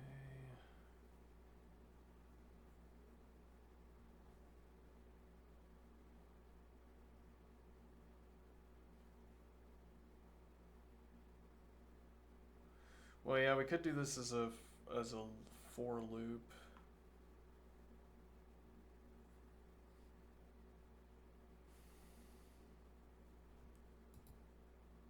This would be aesthetically less pleasing than my current solution. Well, but it would have to be a for loop. So far, I mean, maybe I could. I want to say it would have to be a for loop that performs mutation because we have to keep track of.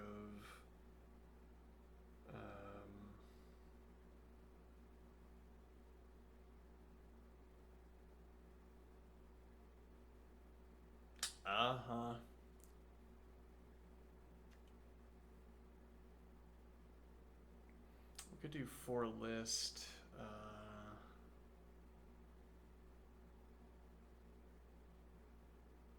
That's kind of horrible. No, you wouldn't be able to do that because you wouldn't be able to reference the contents of the list. So I mean, for each at minimum would be an alternative way of rendering this, which is define min start value nums let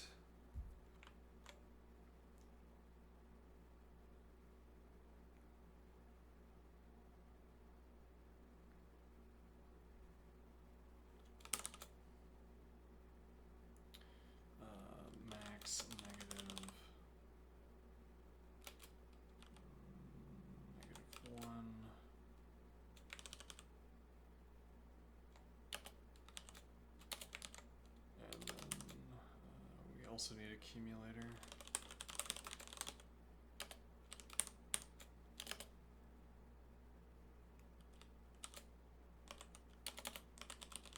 For each plain lambda integer,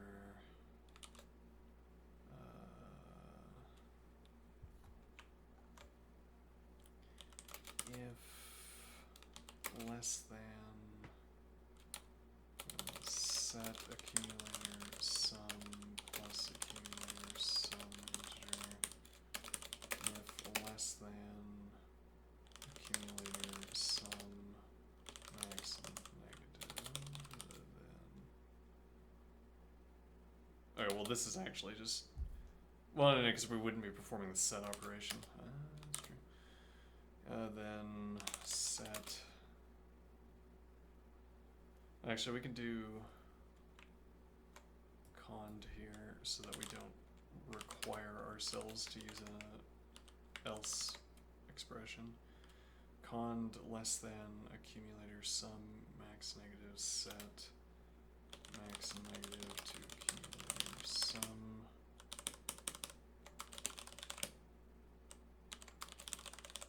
Actually, this is also a sum.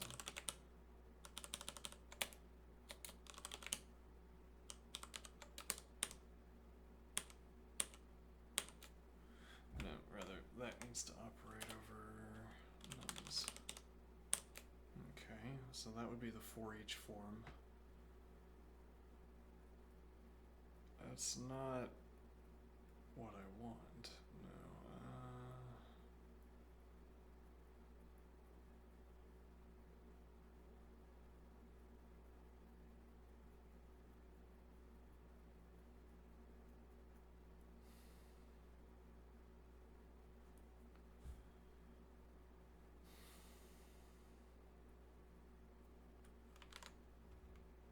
I guess we could find out which one's faster. We could also have a chat with the interlocutor about which of these would be, or if there's an alternative way of doing this with a for loop.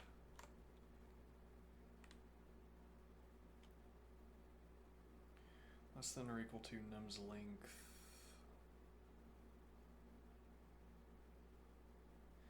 Right, well, so, yeah, we could make, all we have to do is make a list generator instance that produces -100 to 101. Okay. And now...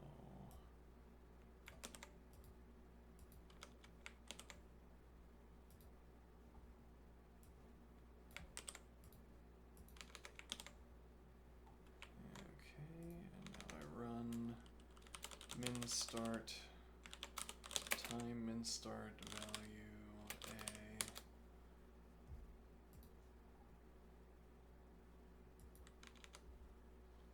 time min start value a. Okay, let's see it. Max negative sum 15 and 23.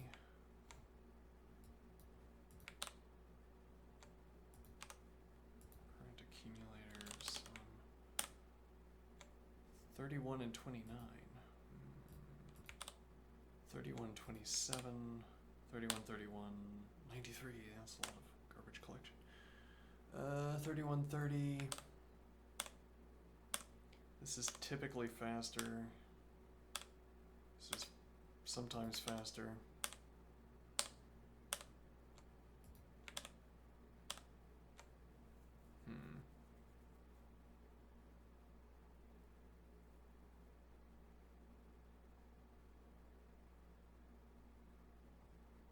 We also need return max negative sum star max negative sum -1.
I define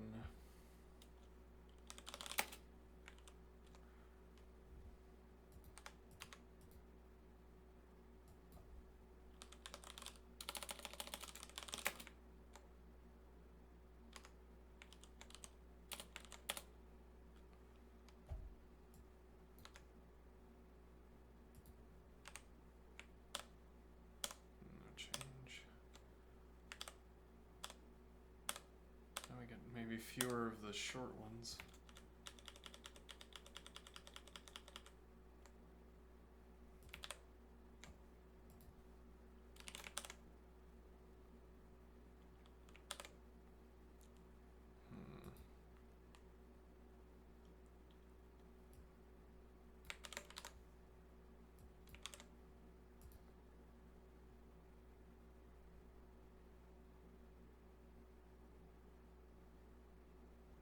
Hmm.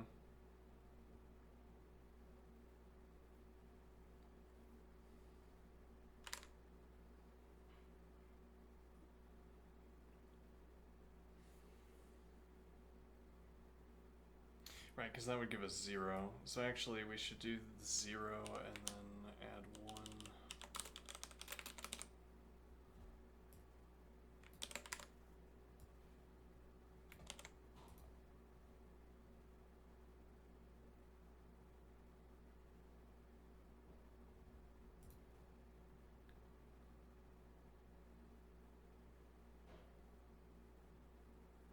Okay.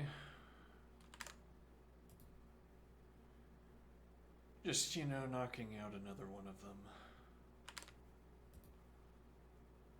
Another one of them.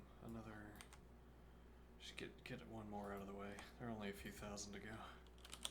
Bracket 0 milliseconds. 101.91